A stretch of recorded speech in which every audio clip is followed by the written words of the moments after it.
Bom, boa tarde. Vamos falar sobre testes não paramétricos, especificamente falando sobre Mogorov e Smirnov. Os integrantes são Guilherme, Gabriel, Henrique e Thales. Falando um pouco sobre o roteiro, a gente vai introduzir sobre o assunto, falar um pouco sobre o conceito, a exemplificação tanto didática e acadêmica e como ela é aplicada. Bom, introduzindo, não falamos sobre testes de hipóteses. Essas hipóteses são analisadas por dados que são comparados. Esses dados podem ser tanto dependentes como independentes. Um dado independente, ele depende de uma variável de agrupamento. Um exemplo disso são dados coletados de um mesmo indivíduo, de uma pessoa só, onde a única variável vai ser sobre colesterol. Agora, exemplificando o contrário, que seriam dados independentes, são dados que dividem amostras da pesquisa de forma diferente. Então, vindo para essa mesma forma de pesquisar sobre colesterol, mas a gente divide esses dados, os dados de homens e mulheres que têm colesterol. Basicamente seria isso, os dados independentes. Pode passar. Bom, falando sobre testes paramétricos, tem suposições sobre o parâmetro da população. Usados quando uma variável dependente é uma variável intervalar ou de razão. O problema dele é que essas suposições não podem ser violadas, senão as estatísticas e os testes não serão tão precisos em casos que a suposição são atendida.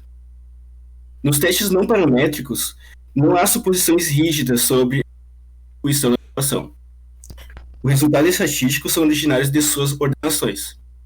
O problema disso é que a probabilidade menor de detectar um efeito, sem fornecer um intervalo de confiança. Ela é apropriada quando uma variável dependente do tipo intervalar, razão ou ordinal. Também usados quando há dados distorcidos e não normais.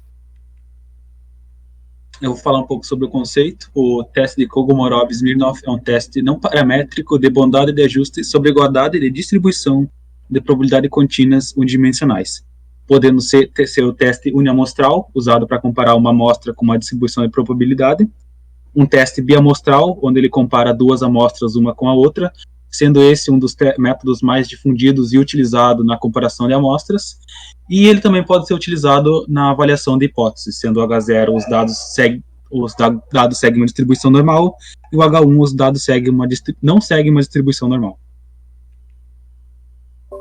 Aqui falando um pouquinho sobre uma exemplificação mais didática, né, para podermos compreender como isso é aplicado na prática, né, eu trouxe aqui essas duas distribuições, uma é uma distribuição normal e a outra é uma distribuição gama. E eu vou aplicar isso a um script Python que ele vai aplicar o teste KS para verificar se a distribuição é realmente gama ou não, ou se ela é normal, né. Para isso, ali como foi mostrado anteriormente, teriam as hipóteses H0, e se a distribuição é realmente normal, e nós vamos ver se essa hipótese ela é aceita ou não. Pode passar.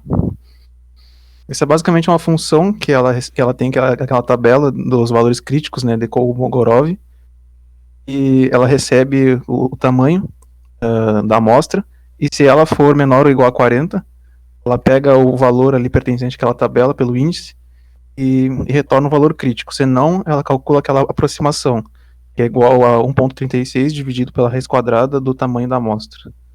Pode passar. Que basicamente eu tenho os dados que foram gerados ali naquele gráfico que eu mostrei anteriormente, que um é da distribuição normal e outro é uma distribuição que não é normal, que no caso é uma distribuição gama. E aí ele faz esse teste para essas duas distribuições, basicamente. E tem aquela função que eu vou mostrar mais além, que ela imprime na tela o resultado do teste e as informações como média, desvio padrão, etc. Pode passar. Aí está a saída dos dados, que ela mostra a média, desvio padrão, como eu falei, e com 95% do nível de confiança, o valor crítico do teste KS é 0.04, né, aproximadamente. O valor calculado do teste é 0.01. Como o valor calculado ele é inferior ao valor crítico do teste KS, então nós não temos evidências para rejeitar a hipótese de normalidade dos dados. Então nós podemos dizer que aquela primeira distribuição é uma normal de fato. Enquanto como a segunda, o valor crítico do teste KS ele é inferior ao valor calculado pelo teste. Então, com isso, nós podemos dizer que aquela, de fato, ela não é uma distribuição normal. Então, nós podemos rejeitar a hipótese da normalidade, né? Hipótese H0. De passar. E aqui, uma exemplificação acadêmica, né, de um estudo que utiliza o teste KS, se chama Utilização dos Testes Estatísticos de Kolmogorov, Smirnov e Shapiro-Wilk, para verificação da normalidade para materiais de pavimentação, dos autores Manuela de Mesquita Lopes, Verônica Castelo Branco e Jorge Barbosa Soares, da USP e do Departamento de Engenharia de Transportes da Universidade Federal do Ceará. Eles fazem uma análise descritiva sobre dados de materiais asfálticos para pavimentação e, como eu falei, utilizam o teste KS, né, assim como o do Shapiro-Wilk, para verificar a distribuição dos dados. E utilizam como feature, né, as características do estudo deles, a densidade aparente, a densidade real e a absorção do agregado graúdo. Deixa eu passar. Esse aí é um dos resultados, né, uma das features que eles utilizaram. Eles geraram vários outros gráficos, mas acho que ficaria muito poluído trazer todos eles, então eu trouxe um exemplo de uma das distribuições que eles utilizaram. Essa aí é da densidade real do agregado miúdo, foi gerado pelo SPSS, né, que é o software aquele da IBM, que eles usaram para fazer esses gráficos. Vou passar também. E aí, como nós podemos ver pelo resultado do teste Kolmogorov-Smirnov, a estatística foi de 0.162 e a significância 0.024.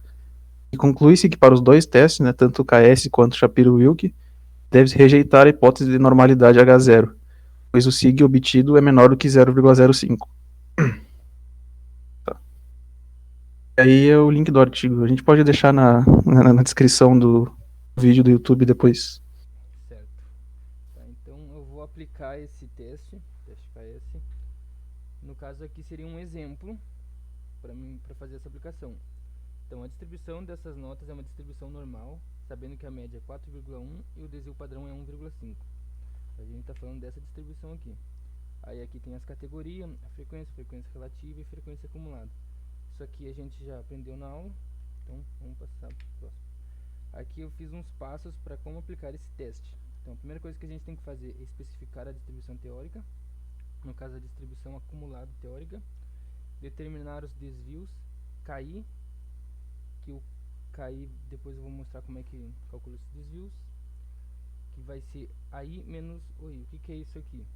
Aí seria a frequência relativa acumulada teórica para cada categoria, e o OI é a frequência relativa acumulada amostral para cada categoria. Aí no caso, depois eu mostro isso aqui. Tá. Aí então depois que a gente determinar os desvios, descobrir a distribuição teórica, a gente tem que encontrar o K-teste, que é o maior valor dos KI calculados. E depois verificar se o K-teste for menor que o K tabelado, então a gente não rejeita o H0, caso contrário a gente rejeita. Tá, vamos então fazer os passos agora. A primeira coisa que a gente tem que fazer é especificar a distribuição teórica. Ok, a distribuição teórica seria essa distribuição aqui. Isso aqui a gente já aprendeu em aula, mas essa distribuição acumulada teórica nova. Então vou mostrar como descobrir essa frequência acumulada teórica pelas planilhas do Google mesmo, que é o jeito mais fácil. Tem como ir na tabela de valores, mas não vamos ir aqui na planilha mesmo. Tá. Então para fazer descobrir essa frequência, a gente tem que fazer uma função aqui, que vai ser essa aqui, ó, destinar. Primeira coisa que a gente vai passar aqui é a nota. Qual a categoria aqui? No caso é 0, certo? Agora a gente vai passar a média. A média lá no exemplo a gente já sabe qual é a média. A média é 4,1 e o desvio padrão é 1,5.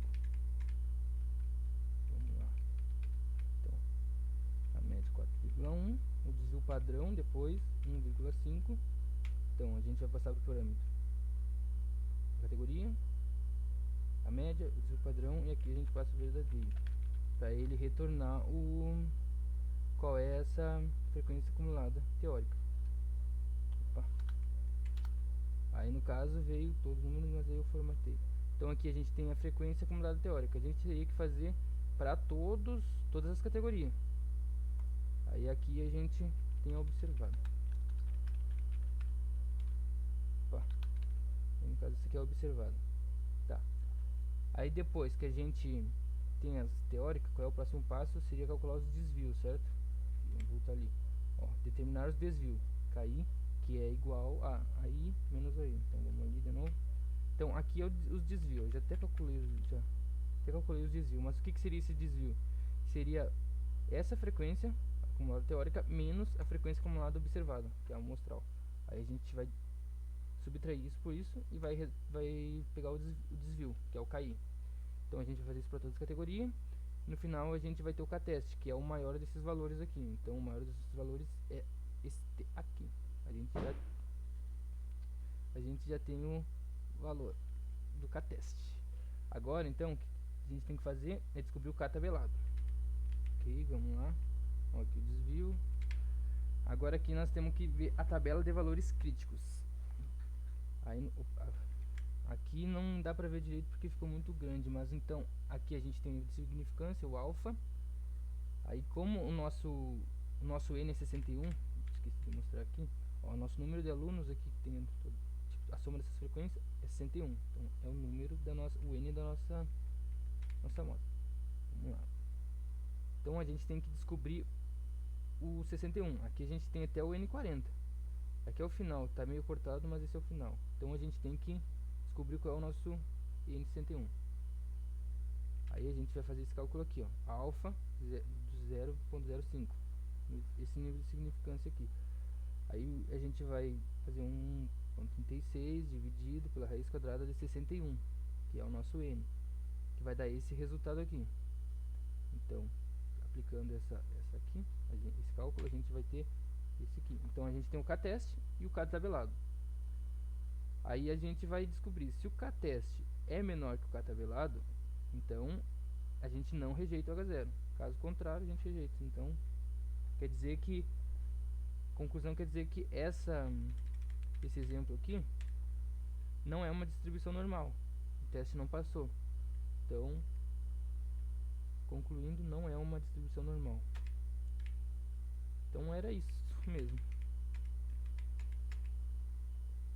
Obrigado pela participação e é isso.